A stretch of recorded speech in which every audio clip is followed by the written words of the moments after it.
Let me ask you something personal. Last night, how many times did you wake up to use the bathroom? Once? Twice? Maybe 3 or 4 times? If your answer is more than once, I want you to stay with me. Because what I am about to share with you today is something most doctors never take the time to explain, and it may be the most useful thing you hear all week. My name is Dr. Richard Ben.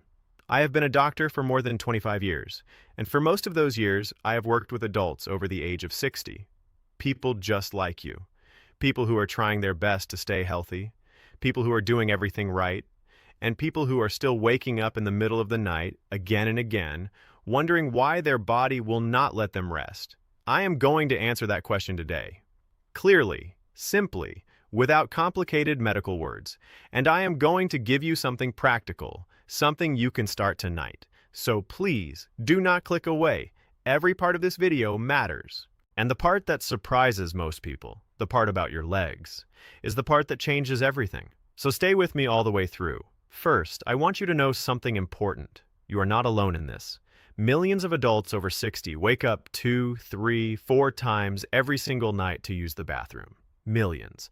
And almost all of them have been told the same thing. It is just part of getting older. I understand why doctors say that. Appointments are short. There is a lot to cover. And yes, the body does change as we age. That part is true. But here is what is also true. Many of those nighttime bathroom trips are not caused by age alone. They are caused by something specific, something that can be understood, and something that can be changed. Most people blame their bladder. Some blame their prostate. Some blame that cup of tea they had before bed. But in my experience, after seeing thousands of patients, the bladder is almost never the main problem. The prostate is rarely the starting point. And that cup of tea, while it plays a small role, is not the real villain in this story. The real cause is something invisible, something happening inside your body every single day, something nobody has ever sat down and explained to you properly. Until today. I want to tell you about one of my patients. I will call her Margaret. Margaret was 72 years old. She had been a librarian for most of her working life. She was calm, careful, and very organized. She did not come to me with complaints easily. So when she finally sat down in my office, I knew something was genuinely wrong. She looked at me and said very quietly, "Dr. Ben, I cannot remember the last time I woke up feeling rested." Margaret was waking up between 3 and 5 times every night, every single night, for 4 years. She had stopped going out in the evenings because she was always worried about being far from a bathroom. She had moved to the guest room so she would not wake her husband every time she got up. She was exhausted during the day. She was taking naps just to get through the afternoon. And she had accepted all of this as simply the cost of getting older. Now, here is what struck me immediately about Margaret. She was not making careless choices. She was doing everything her previous doctor had told her to do. She was drinking 8 glasses of water a day. She was eating well. She was not drinking alcohol. She had cut out caffeine after noon. She was doing everything right. And yet she was still waking up 5 times a night. When I asked her to walk me through exactly when she was drinking her water throughout the day, I found the answer in about 2 minutes.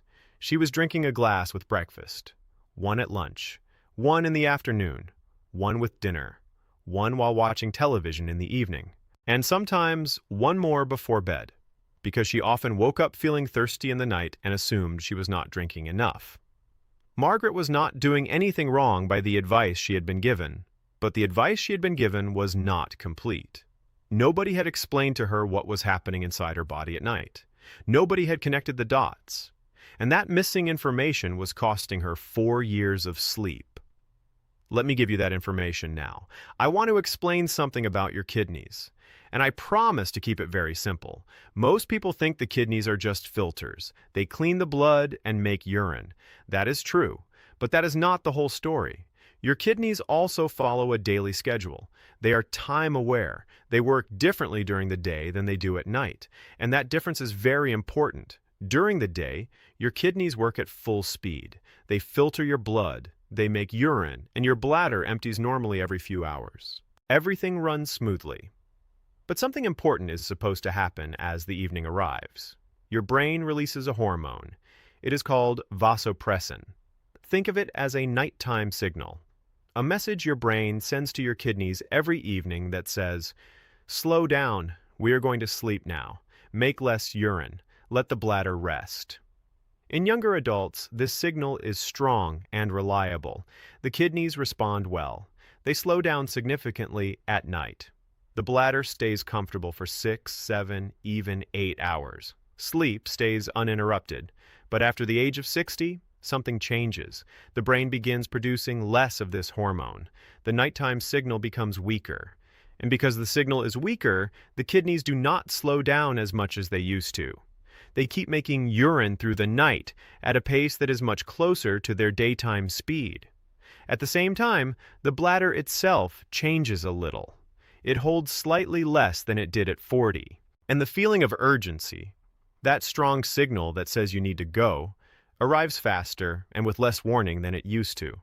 So now you have kidneys making more urine at night than they should, a bladder that holds less, and an urgent signal that gives you very little warning time. That is a difficult combination, but it is not a hopeless one, because when you understand what is happening, you can work with it. Now, here's the part that surprises almost everyone. I want to tell you about another patient. I will call him Arthur. Arthur was 68 years old. He was a retired engineer, precise and logical. He had already learned about the importance of stopping fluids in the evening. He had been very strict about it for 3 full months. Not a single drop of water after 4 o'clock in the afternoon, and he was still waking up at midnight, at 2 in the morning, at 4 in the morning. He sat across from me, and he was frustrated. He said, "Dr. Ben, I have not had anything to drink in 6 hours. Where is this water even coming from?" It was a very fair question. I looked at his ankles. They were slightly puffy. Just a little. Easy to miss if you are not looking for it. And I said to him, "Arthur, I found your water." Let me explain what I mean. During the day, especially when we are sitting or standing for long periods, gravity pulls fluid downward into our legs. This is normal. It happens to everyone. But after 60, the small blood vessels in the legs become slightly more open. Fluid leaks out of the bloodstream and settles into the soft tissue of the lower legs and feet.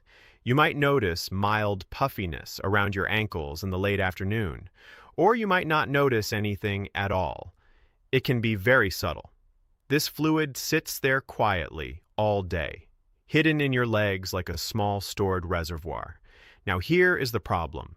When you finally lie down flat in bed at night, gravity no longer holds that fluid in your legs. It moves. It flows back into your bloodstream. Your heart pumps it towards your kidneys. And your kidneys, with that weakened nighttime signal, process all of it and send it straight to your bladder. Within 1 hour of lying down, your bladder is full, not from anything you drank after dinner, from the fluid that spent all day sitting quietly in your calves. Arthur looked at me very carefully when I explained this. He said, "So I have been fighting the wrong battle." I said, "You have been fighting half the battle. Now, let us fight the other half." Before I give you the steps to fix this, I want to walk you through 5 signs. These are signals your body has probably been sending you for a long time. Signs that most people explain away as something else. See if any of these sound familiar. The first sign is waking up 2 or more times per night, even on nights when you barely drank anything after dinner. Most people say their bladder has simply gotten smaller. That may be partly true. But as Arthur's story shows, what fills the bladder at night is not always what you drank at dinner. It may be that hidden reservoir in your legs arriving at your kidneys the moment you lie flat. The second sign is sleeping 7 or 8 hours, but waking up feeling like you only slept 4. Most people blame stress or poor sleep in some vague way, but here is what is really happening. Every time you wake up at night, even for just 2 or 3 minutes, your brain is pulled out of deep sleep. Deep sleep does not simply pause and restart. The whole cycle begins again from the beginning. 7 hours of interrupted sleep does not give your body what 7 hours of solid, unbroken sleep gives. The clock says 7 hours, but your body received something much less. The third sign is mild puffiness in your face or hands when you wake up in the morning. Most people blame salt or just getting older. But this is your body showing you on the outside what happened on the inside during the night. Fluid that was not fully processed settled into the soft tissues while you were lying flat. The fourth sign is needing a strong cup of coffee within 30 minutes of waking up, not because you enjoy it, but because you feel you cannot function without it.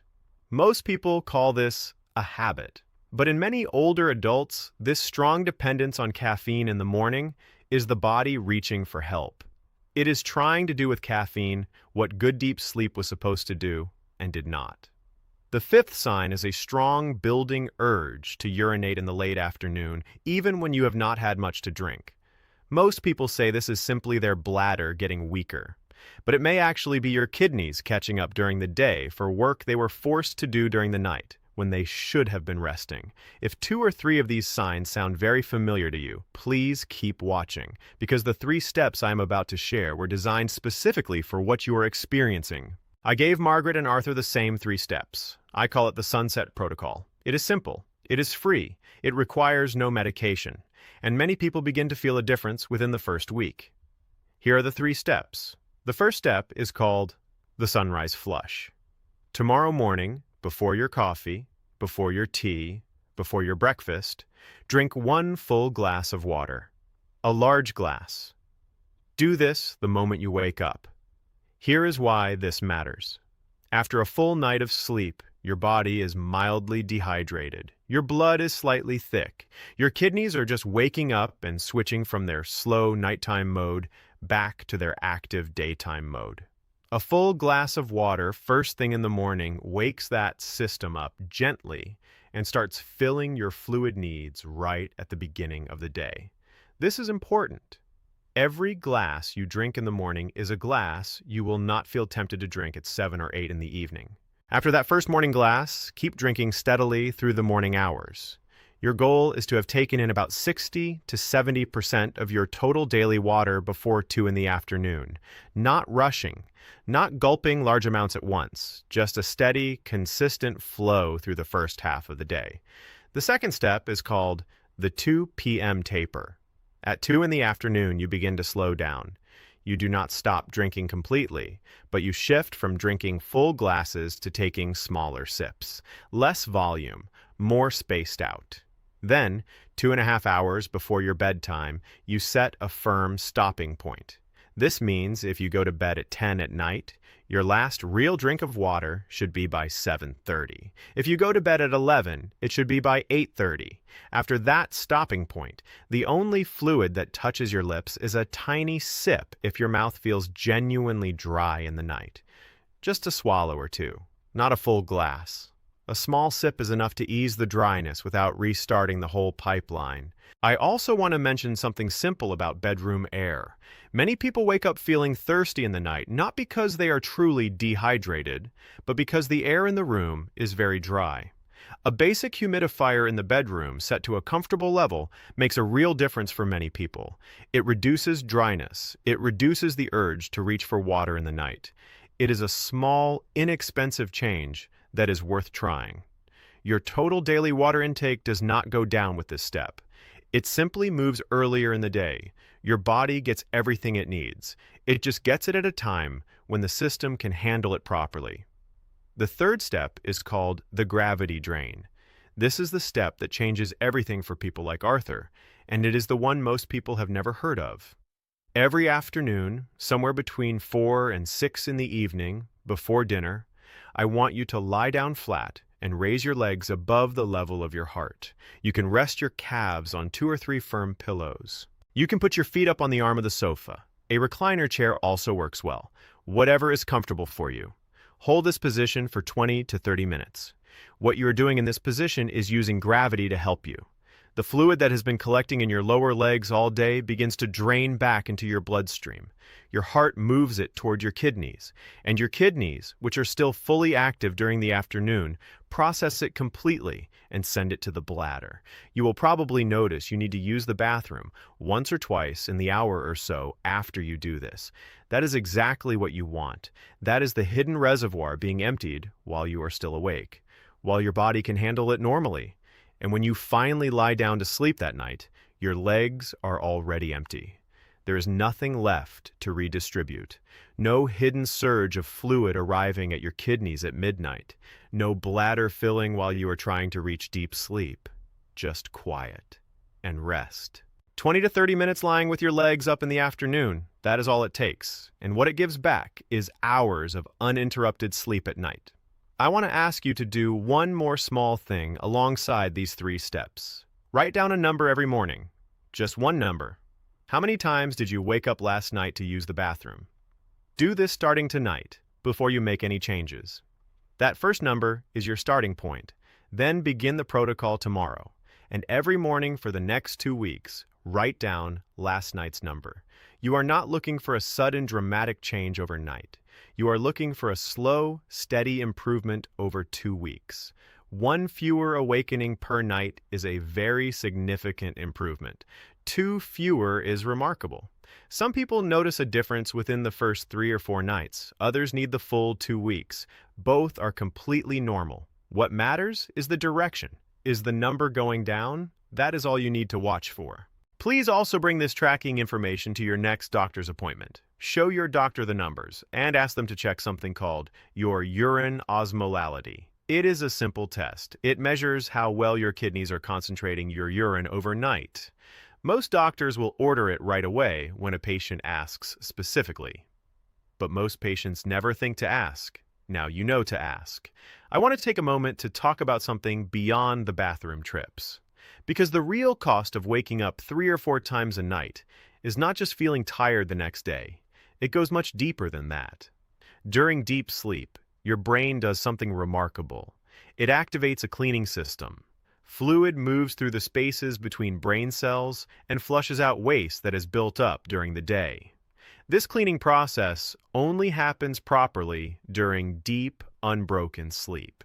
When sleep is broken up by repeated awakenings, this cleaning process cannot finish its work. The waste builds up, night after night, week after week, month after month. Many older adults notice that their memory feels a little slower than it used to. Words do not come as quickly. Names feel just out of reach.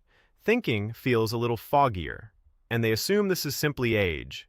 Sometimes it is age, but sometimes it is sleep. Broken, fragmented, never quite deep enough sleep that has been going on for so long that the person has forgotten what good sleep even feels like. Margaret came back to see me 6 weeks after starting the Sunset Protocol. She walked into my office looking different. She sat down and told me she was waking up only once per night, sometimes not at all. And she said something I think about often. She said, "My husband told me at breakfast last week that I seem like myself again. And I realized I had not felt like myself in years." She had not needed surgery. She had not needed a new prescription. She had needed someone to sit with her and explain what was happening inside her body. Clearly, completely, without rushing. That is what I am here to do, every single week on this channel. Before I close today, I want to say something important. Everything I have shared with you is meant to educate and help. It is not a diagnosis. It is not a replacement for seeing your own doctor. If your nighttime bathroom trip started suddenly and recently, please go see your doctor before trying any of this. A sudden change in how often you urinate can sometimes mean something that needs medical attention right away. If you ever notice pain when you urinate, or blood in your urine, or your legs are swelling in a way that is new or severe, please do not wait. Go see your doctor. But if you are like most people watching this, and you have been dealing with gradual nighttime waking for months or years, the 3 steps I gave you today are safe to begin tonight. Just bring your tracking numbers to your next appointment. Your doctor will be glad you did. I want to speak to you directly before I close. Some of you watching this have been waking up 3, 4, 5 times a night for so long that you have genuinely forgotten what it feels like to sleep through. You have arranged your life around it. Earlier bedtimes, afternoon naps, always knowing where the nearest bathroom is before you sit down anywhere. You have been told, and perhaps have told yourself, that this is simply what getting older costs. I want you to hear this clearly. That is not the full picture. The appointments are short. Nobody sat with you for 30 minutes and explained what vasopressin does, or what fluid in your calves has to do with why you wake at midnight, or why the answer begins not at bedtime but first thing in the morning when you pour that first glass of water. That information was missing, and that is not your fault. But now you have it. 3 steps. The sunrise flush, the 2 p.m. taper, the gravity drain. Give it 2 honest weeks. Write down your numbers every morning, and then come back and tell me what happened. Leave a comment right now and tell me how many times you woke up last night. Tell me your age, if you are comfortable. I read every single comment.